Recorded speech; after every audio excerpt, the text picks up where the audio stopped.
Hai sahabat museum, kali ini kita akan membahas salah satu koleksi dari Museum Sumpah Pemuda, yaitu Gedung Kramat 106, yang saat ini menjadi gedung utama dari Museum Sumpah Pemuda. Gedung Kramat 106 didirikan oleh Si Kong Leong pada tahun 1900-an. Seiring dengan tumbuhnya sekolah-sekolah pada awal abad ke-20, di Jakarta tumbuh pula pondokan pelajar. Mereka yang tidak tertampung di asrama kemudian tinggal di luar asrama, di antaranya di Gedung Kramat 106. Tahun 1925, gedung disewakan kepada Yongyafa.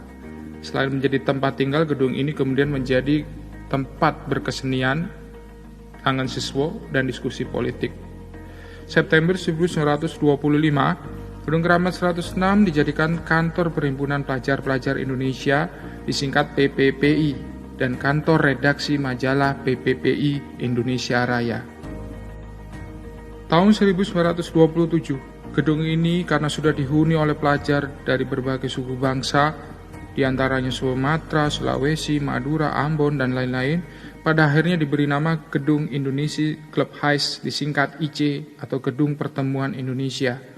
Tokoh-tokoh yang pernah tinggal di gedung ini antara lain Muhammad Yamin, Abu Hanifah, Amir Syarifuddin, Aka Gani, Setiawan, Suryadi, Maharaja Pintor, Sugondo, Joyo Puspito, dan Asaat. Pada tahun 1928, gedung dijadikan sebagai tempat Kongres Pemuda kedua yang menghasilkan Sumpah Pemuda pada tanggal 27 hingga 28 Oktober tahun 1928. Gedung ini masih menjadi pusat pergerakan mahasiswa sampai tahun 1934. Tahun 1934 sampai tahun 1937, Gedung Kramat 106 disewa oleh Pacem Jam sebagai rumah tinggal.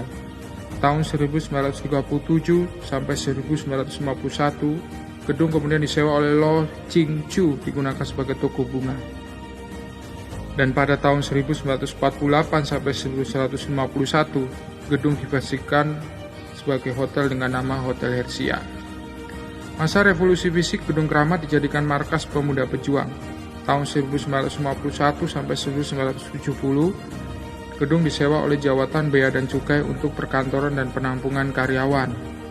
Tahun 1973, gedung ini dipugar oleh pemerintah DKI Jakarta dan selesai 1 tahun kemudian, tahun 1974, dan diresmikan oleh Presiden Soeharto dengan nama Gedung Sumpah Pemuda.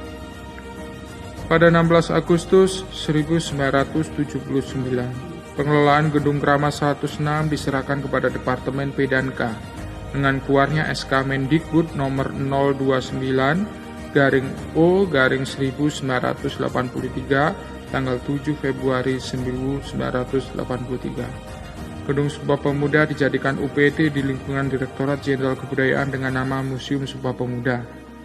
Tahun 2000, Museum Sumpah Pemuda pindah ke dalam jajaran Departemen Kebudayaan dan Pariwisata hingga Desember 2011.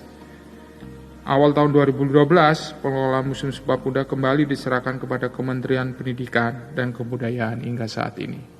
Terima kasih.